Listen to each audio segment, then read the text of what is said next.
Hello friends, welcome back to my YouTube channel that is हक से पढ़ो feel free to learn.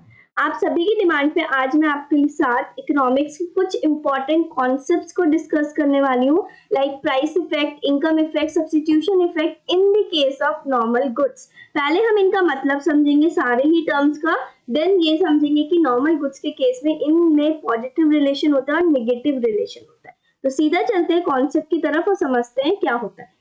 Income effect समझाने से पहले मैं आपके साथ एक नॉर्मल सी लॉ ऑफ डिमांड को डिस्कस करना चाहूंगी। लॉ ऑफ डिमांड सभी ने पढ़ा है। लॉ ऑफ डिमांड होता क्या है?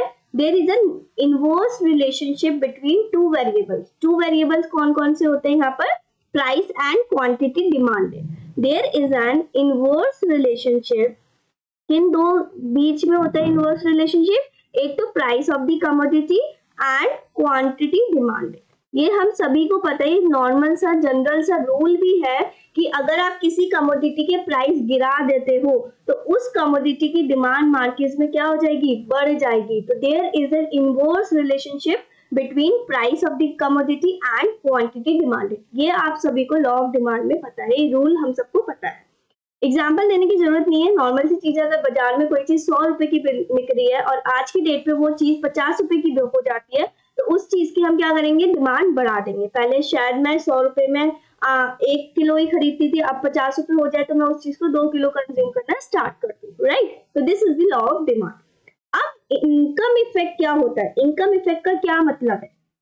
देखिए, इनकम इफेक्ट को भी हम प्राइस के टर्म्स में ही बात करते हैं। मैं अगर आपसे एग्जांपल देती हूँ, अभी मैंने आपको एग्जांपल दिया कि जो चीज पहले 100 रुपए बिक रही थी, आज क्या हो रही है? वो 50 रुपए में मिल जा रही है। तो यहाँ पे क्या हुआ भाई? प्राइस हमारा क्या हो रहा है? डिक्रीज हो रहा है। प्राइस डिक्रीज होने पे कंज्यूमर की, भाई ये नहीं है कि उसको 10,000 रुपए मिल रहे थे आज की डेट पे तो 20,000 रुपए मिलने लग जाएंगे, नहीं। प्राइस डिक्रीज होने से कंज्यूमर की रियल इनकम बढ़ जाती है। रियल इनकम मतलब उसकी क्या होती है? परचेजिंग पावर बढ़ जाती है, खरीदने की क्षमता इंक्रीज हो गई, क्योंकि जो वो 100 रुपए में पहले खरीद सकता था, अब वो चीज वो 50 रुपए में ही खरीद सकता है।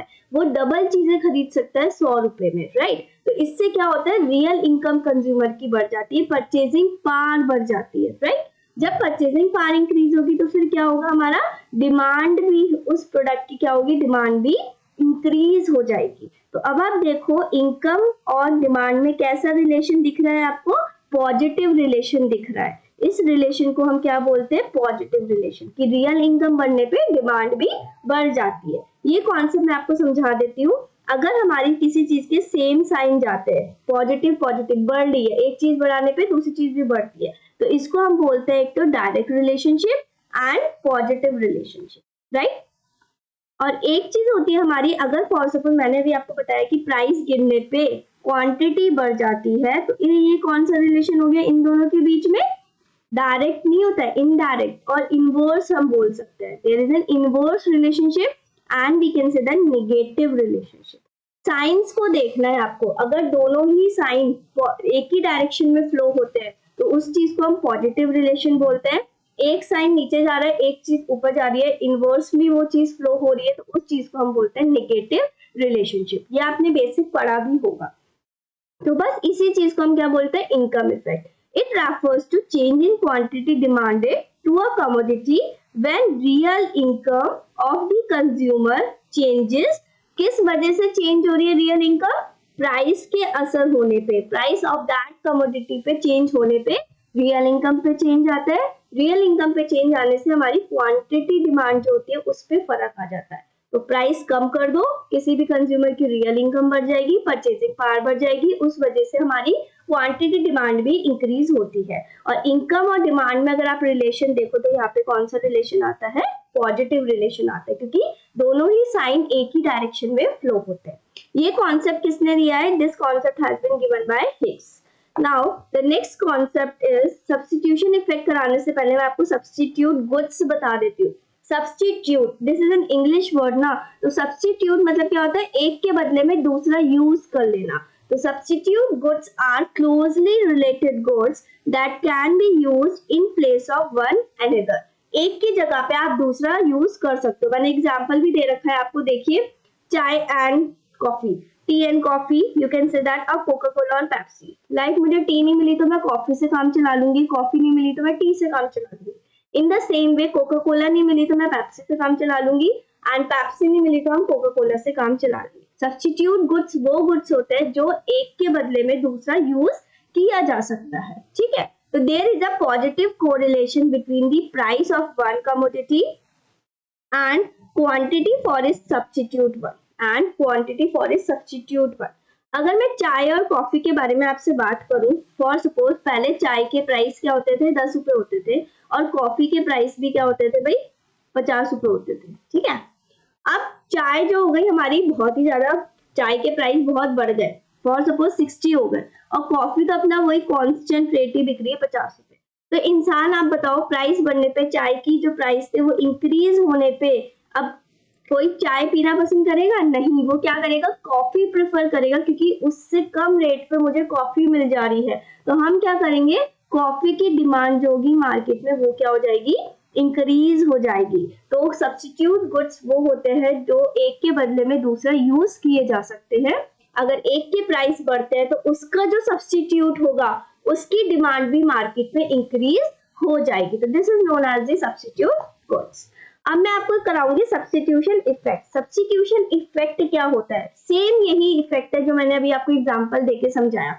रिलेटिव प्राइसेस, देखो यहाँ पे क्या होता है कि change in the quantity demanded of commodity x, एक के क्वांटिटी पे फर्क आता है, किस वजह से आता है, उसके दूसरी सब्स्टिट्यूट गुड्स की प्राइस की वजह से आता है, रिलेटिव प्राइस की वजह से आता है। दो गुड्स का कंपैरिजन होता है, दो गुड्स कौन कौन से हो गए मैंने अभी आपको समझा दिया एग्जांपल देके। सब्स्टिट्यूट गुड्स लाइक आप कह सकते हो tea and coffee, Coca Cola and Pepsi, these are the substitute goods. तो वही सेम एग्जांपल यहाँ पे भी अप्लाई होता है। अगर आप टी के प्राइस बढ़ा दो, कॉफी के कांस्टेंट रखो, तो जो लोग होंगे वो क्या करेंगे, टी छोड़ के कॉफी प्रीफर करेंगे। तो this is known as the substitution effect. एक का प्राइस बढ़ने पे दूसरे की क्वांटिटी पे क्या फर्क आया, रिलेटिव प्राइस, दोनों के प्राइस पे चेंज होने पे, ठीक है। मतलब दोनों के प्राइस को आप कंपेयर करते हो ना, फिर तभी तो उसकी डिमांड बढ़ाते हो। तो relative is a key word to get this effect. Now ये इफेक्ट किसने दिया था, ये वाला इफेक्ट हमारा दिया था स्लट्सकी ने, ठीक है। This effect is given by और explained by Slutsky. Now the next one is price effect. अब अगला आता है हमारा प्राइस इफेक्ट। प्राइस इफेक्ट कुछ नहीं होता है, जो अभी हमने सब्स्टिट्यूशन इफेक्ट पढ़ा और इनकम इफेक्ट पढ़ा, दोनों का कॉम्बो है, दोनों को मिला दो तो उससे क्या बनता है, प्राइस इफेक्ट बनता है, ठीक है। Substitution effect plus income effect is known as, you can say that price. It refers to change in quantity demanded of a commodity owing to change in its own price। अपने ही price की वजह से, बाकी सारी चीजों को constant रखो तब देखो कि क्वांटिटी पे असली क्या असर पड़ता है, उस चीज को हम बोलते हैं प्राइस इफेक्ट। और प्राइस इफेक्ट दोनों ही चीजों को कंबाइन करके बनता है, कौन कौन सी, सब्स्टिट्यूशन प्लस इनकम। अब मैं आपको कराऊंगी कि अब इनका इम्पैक्ट नॉर्मल गुड्स में क्या पड़ता है। अभी हमने तीनों कॉन्सेप्ट समझ लिए, what do you mean by income, substitution and price effect. अब हम देखेंगे कि नॉर्मल गुड्स के केस में ये तीनों चीजें क्या रहती हैं। अब नॉर्मल गुड्स क्या होता है, क्वेश्चन यहाँ पे ये भी आ जाता है कि होते क्या है नॉर्मल गुड्स। नॉर्मल गुड्स कुछ नहीं है, जो भी आप डेली रूटीन में नॉर्मली कंज्यूम कर रहे हो उन सारी चीजों को मैं क्या बोलूंगी, नॉर्मल गुड्स बोलूंगी। Like for example food staples, clothing, etc. मतलब डेली लाइफ में जो भी हम चीजें कंज्यूम करते हैं डेली बेसिस पे, उस चीजों को हम बोलते हैं नॉर्मल गुड्स। एग्जाम्पल हो गए क्लोथिंग, डेली जो हम क्लोथ्स वियर कर रहे हैं, खाना खा रहे हैं, उस चीज को हम बोलते हैं नॉर्मल गुड्स। अब नॉर्मल गुड्स वो गुड्स होते हैं for which demand increases when income increases. Demand कब बढ़ेगी उनकी, जब इनकम इंक्रीज होगी। किसी इंसान की इनकम बढ़ा दो आप, रियल इनकम की बात करो, यहाँ पे रियल इनकम बढ़ गई तो उसकी क्या होगी, क्वांटिटी भी बढ़ जाएगी। लाइक आप पहले फॉर सपोज, अभी एग्जांपल देके समझाऊंगी मैं नेक्स्ट स्लाइड में आपको।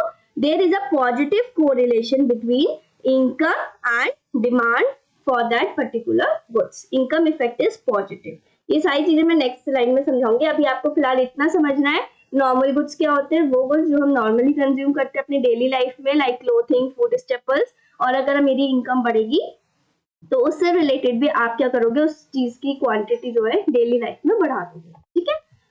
अब मेन जो हमारे क्वेश्चंस अराइज होते हैं पेपर में, वो ये टेबल है, इस चीज से आपसे क्वेश्चन पूछा जाता है। अब ये क्या है, इसको मैं पहले नेक्स्ट स्टेप में, नेक्स्ट स्लाइड में लेके आती हूँ आपको और डिटेल में समझाती हूँ ये चीज क्या है। देखिए फॉर सपोज हमारे नॉर्मल गुड्स मैंने लिए यहाँ पे, आप क्लोथिंग ले लो, कुछ भी ले लो, क्लोथिंग, फूड, जो भी आपको लेना है वो ले लो। उस चीज के अगर किसी भी चीज के प्राइस गिर जाते हैं मार्केट के अंदर, जो पहले मे बी 1000 रुपए की सेल हो रही थी, आज वो 500 रुपए में सेल हो जाती है। कपड़े की बात करो, जो हम कपड़े खरीदते हैं वो 1000 रुपए में बिक रहे थे पहले कोई भी, अब वो 500 रुपए में बिक जा रहे हैं। तो अब इससे क्या हुआ, कंज्यूमर की रियल इनकम क्या हुई बताइए आप ही, बढ़ गई है ना। प्राइस कम हुए, मेरी रियल इनकम बढ़ गई, मेरी परचेजिंग पावर बढ़ गई, खरीदने की क्षमता बढ़ गई। अब जब खरीदने की क्षमता बढ़ गई, पहले मैं 1000 रुपए में शायद एक ही लेके आ जाती थी जीन्स, आप कह सकते हो। अब मैं क्या कर सकती हूँ, 500 रुपए हो गए तो मैं अब दो जीन्स को कंज्यूम करना स्टार्ट कर दूंगी, मंथली कंज्यूम करना स्टार्ट कर दूंगी, राइट। दो चीजें खरीद सकती हूँ मैं उससे। तो क्या हुआ यहाँ पे, डिमांड भी क्या हुई, बढ़ गई। डिमांड क्या हुई, बढ़ गई। अब आप देखो यहाँ पे कैसा रिलेशन है, साइंस देखो इनके बीच में पॉजिटिव रिलेशन है। यहाँ पे कैसा रिलेशन है, पॉजिटिव रिलेशन है। किसके केस के, इनकम इफेक्ट में, इनकम इफेक्ट में, राइट। अब नेक्स्ट चीज देखते हैं, अब कौन सा इफेक्ट देखते हैं हम इनकम इफेक्ट के बाद में, देखती हूँ अपना सब्स्टिट्यूशन इफेक्ट। अब सब्स्टिट्यूशन की बात करते हैं। देखो नॉर्मल गुड्स के केस में तो भाई सब्स्टिट्यूशन नॉर्मल ही होगा ना, खाना खा रहे हो तो खाना ही तो खाओगे, उसके बदले में क्या चीज खाएंगे हम डेली बेसिस पे, तो वही चीज कंज्यूम करेंगे, राइट। तो प्राइस गिनने पे, यहाँ पे भी एग्जांपल ले लो, प्राइस गिनने पे आप क्या करोगे, उस प्रोडक्ट की क्वांटिटी बढ़ा सकते हो, राइट। यहाँ पे हम क्या करेंगे, क्वांटिटी बढ़ जाएगी। तो यहाँ पे आप कैसा रिलेशन देख रहे हो, देखो इन दोनों के बीच में साइन देखो कैसा देख रहे हैं हम, there is an inverse relationship between these two terms. तो यहाँ पे कैसा रिलेशन हो गया सब्स्टिट्यूशन के केस में, नेगेटिव, क्योंकि नॉर्मल गुड्स का सब्स्टिट्यूट क्या होगा, सेम ही सिमिलर गुड्स तो होगा। खाना खा रहे हैं तो भाई खाना पहले शायद एक रोटी खाते थे हम, अब 2 रोटी खाना स्टार्ट कर देंगे अगर सस्ता हो जाए तो, यही तो करोगे ज्यादा से ज्यादा। अब हम लिखेंगे लास्ट में price effect. Price effect, price effect क्या होता है भाई, सब्स्टिट्यूशन और इनकम का मिलाकर होता है, यही तो अभी हमने पढ़ाया था। अब आप देखो ओवरऑल प्राइस तो कम ही हो रहे हैं ना, यहाँ पे भी कम हो रहे हैं, यहाँ पे भी कम हो रहे हैं, मतलब ओवरऑल मेरा प्राइस डिक्रीज ही हो रहा है, राइट। और डिमांड यहाँ पे भी बढ़ रही थी और यहाँ पे भी बढ़ ही रही है, तो डिमांड मेरी क्या हो रही है, इंक्रीज हो रही है दोनों ही केसेस में। तो अब आप यहाँ पे रिलेशन देखो, रिलेशन यहाँ पे क्या हो रहा है, निगेटिव। साइंस पे ध्यान देना और किसी चीज पे ध्यान मत देना, एक नीचे जा रहा है, एक ऊपर जा रहा है। प्राइस गिरने पे डिमांड बढ़ रही है, इस केस में मेरा प्राइस इफेक्ट क्या हो गया, निगेटिव साउंड कर रहा है। एग्जाम्पल देके और समझ लो आप, यहाँ पे अगर आप डायग्रामेटिकली बनाओ, यहाँ पे भी देखो डिमांड बढ़ रही है और यहाँ पे भी आप देखो डिमांड बढ़ रही है, तो ओवरऑल मेरी डिमांड बढ़ ही रही है इन केस ऑफ अगर मैं प्राइस रिड्यूस करती हूँ। तो this is known as the price effect. यही मैंने आपको इस टेबल में समझा रखा था, स्पेशली लिखा हुआ है मैंने सारी चीजें। इनकम इफेक्ट पॉजिटिव रहता है, सब्स्टिट्यूशन इफेक्ट निगेटिव रहता है, प्राइस इफेक्ट भी निगेटिव रहता है। वो चीज मैंने आपको नेक्स्ट चार्ट में समझा दी है ये वाली, ठीक है। अब हमारे आई थिंक आपको सारे कॉन्सेप्ट्स क्लियर हो गए होंगे। अब हम क्वेश्चंस को देखते हैं, क्या हमारे क्वेश्चंस आ रखे हैं क्वेश्चन में, और बहुत ही सिंपल क्वेश्चन आ रखे हैं, सिर्फ मुझे क्वेश्चन पढ़ के समझना है क्या कह रहे हैं। तो for which of the following types of goods the demand increases rapidly with the increase in consumer income but slows down with further increase in income. देखो भाई डिमांड बढ़ रही है जब मेरी कंज्यूमर की इनकम बढ़ रही है। अब बताओ किस केस में ये हुआ था, अगर आप डिमांड बढ़ाओ जब आपकी कंज्यूमर की इनकम बढ़ रही है, तो ये तो अभी मैंने आपको पढ़ाया नॉर्मल गुड्स के केस में ही होता है। और आगे लिखा हुआ है but slows down with further increase in income. बहुत ज्यादा इनकम इंक्रीज कर दोगे तो ऐसा थोड़ी है कि एक रोटी से आप सीधा 10 रोटी पे फ्लिप हो जाओगे, ऐसा नहीं हो सकता ना। तो अगर बहुत ही ज्यादा इनकम बढ़ जाती है तो ऐसा नहीं है कि डिमांड कंटिन्यूअसली बढ़ती चली जाएगी, then it slowly goes down, ठीक है। तो this is known as the normal goods. अब मैंने कुछ क्वेश्चंस आपके लिए डाले हैं, ये आपके होमवर्क रहेंगे, मैं आपको मतलब समझा देती हूँ सारे क्वेश्चंस का, देन आप देखिएगा इसको और घर से इसके आंसर्स फाइंड आउट करके कमेंट करिएगा। Which refers to the effect of a change in the price of a product on the consumer's purchasing power। Purchasing power के बारे में आप बताओ, मैंने इन तीनों में से चारों में से जो टर्म्स है वो आज कहाँ डिस्कस किया है। रियल इनकम बढ़ने से कंज्यूमर की परचेजिंग पावर बढ़ जाती है। अब ये कौन से इफेक्ट में हुआ है ये आपको पिन करना है आंसर निकाल के। Now the next question is, keeping the total utility constant, a consumer's reaction to a change in the relative prices। अब आप ये एक चीज देखो कि सारे क्वेश्चन में कीवर्ड्स छुपे हुए हैं, उन कीवर्ड्स को पकड़ के आपको आंसर फाइंड आउट करना है, राइट। तो change in the relative prices of two products, अब ये वाला भी मैंने आपको पढ़ाया कि कौन से ऐसा इफेक्ट है जहाँ पे दो प्राइसेस, दो गुड्स की बात होती है और उनका रिलेटिव प्राइसेस के ऊपर कंज्यूमर रिएक्ट करता है, देन क्वांटिटी बढ़ाता है। ये भी आपका होमवर्क रहेगा। Next question is a fall in the price of normal goods leads to, अगर नॉर्मल गुड्स के प्राइस गिर जाते हैं तो अब बताओ क्या होगा, इन चारों में से क्या होगा, आपके अकॉर्डिंग क्या होना चाहिए। ये भी अभी मैंने डिस्कस किया इनकम इफेक्ट में, वो आपको देख के आंसर पिन करना है। मैं आपको सारा कुछ समझा देती हूँ, ठीक है। नॉर्मल गुड्स हैव, इसमें से अब नॉर्मल गुड्स में किस टाइप की इलास्टिसिटी रहती है इन केस ऑफ डिमांड, आप फाइंड आउट करो। चार ही क्वेश्चंस आपके आज के होमवर्क रहेंगे। आई होप आपको आज की वीडियो अच्छी लगी हो, और शेयर करना मत भूलिएगा अपने फ्रेंड्स के साथ, क्योंकि ये इंपॉर्टेंट कॉन्सेप्ट्स हैं जो आप कह रहे थे कि इकोनॉमिक्स के इंपॉर्टेंट कॉन्सेप्ट समझा दो। मैंने सारे आपके टॉपिक्स को नोट डाउन कर लिया है, वन बाय वन अब सारी वीडियोज इस पे आनी स्टार्ट हो जाएंगी। आज हमने नॉर्मल गुड्स का करा है, कल मैं इंफीरियर का कराऊंगी, देन गिवन गुड्स का कराएंगे। एंड आपका ये जो कंफ्यूजन है कि किस में प्राइस इफेक्ट पॉजिटिव रहता है, किस में निगेटिव रहता है, वो डायग्राम्स पढ़ के हमें इजीली समझ आ जाएंगे। तो मिलते हैं फ्रेंड्स नेक्स्ट वीडियो में, तब तक के लिए स्टे ट्यून्ड।